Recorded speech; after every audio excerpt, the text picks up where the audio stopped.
салом, як хабар.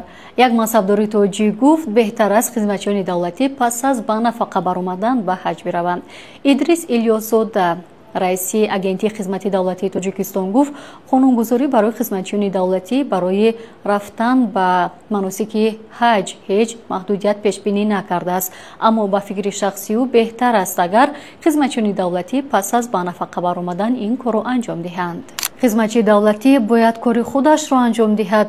Албатта ин фикри шахси ман аст, гуфтасту вақте дар мансаби давлатӣ кор мекунӣ, дар хизмати давлатӣ кор мекунӣ, бояд содиқона ва сидқану шаффоф ба давлат ва миллат хизмат кунем.